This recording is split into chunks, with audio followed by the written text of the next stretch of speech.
Greg, welcome back to the show. We were just talking. You told me I got you a little teared up in that first segment. Well, hi Mike. How are you again? This is show number 4. Yeah. I have to confess, I never do too much show prep with you because you always throw me a curveball at the beginning. You just keep your show kind of fun and flexible. But I'll admit it, as I said to you. I listened to the full first hour, and you actually got me very emotional. Father's Day and fatherhood is a really, really big deal to me. I never had a father growing up. Really? Yeah, and it's weird, Mike, I met my father for the very first time when I was 41 years old. Really? Long story short, I actually had a buddy of mine. He was an FBI agent. This is before the internet days. And I said, yeah, one of the big voids in my life is I never knew my father, right? Right. But we didn't have the internet. FBI, he calls me the next day. He's an FBI agent. He says, I got your father on the phone. After 41 years. Long story short, I talked to my father for the first time on the phone. Yeah. I flew to Florida. He'd been out and about all his life. Flew to Florida to meet him for the very first time. Really? I walked into the assisted living home in Clearwater, Florida. Yeah.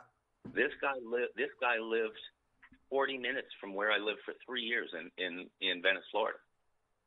I walked in. The minute I walked into the assisted living, the gal at the receptionist looked at me, and she said, "Oh, I know who you are. Oh, wow. You're Fred Meakin's son, aren't you?"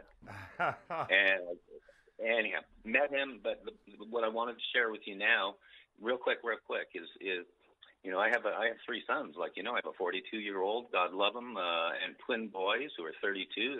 I'm still worn out from raising them. But I looked at my father in the eyes for the very first time when I was 41 years old, Mike. I sat there. He was in a kind of wheelchair, and he was in the last few years of his life. And I looked him in the eyes, and I said, if you hadn't done what you did, because he left us when I was in diapers, I said, I would not be the father that I am today. And he looked me in the eyes, Mike, and he didn't really know how to take that, but that's the truth. I promised myself and I promised my boys from minute one, I was going to be a great dad, and I was going to support them. I was going to love them. We never meet each other without, and we're talking the miles now, 1,000 miles up to Washington State. My eldest is in Dallas. We never meet up with each other, Mike. Yeah. Without giving a big old bear hug, ever. We never leave a telephone call, Mike, because telephone calls are precious. We never leave a telephone call without saying, I love you.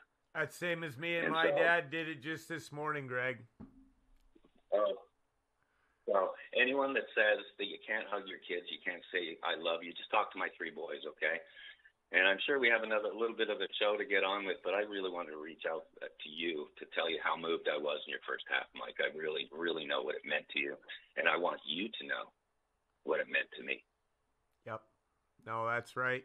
And I appreciate everything that you just said, and I'm sure that your father, when you finally met him, his heart was swelled with pride at the man that you had become, and I bet he loved you, and you forgave him, didn't you, Greg? 110%. Praise God. Not even a question. Praise God. Not even a question.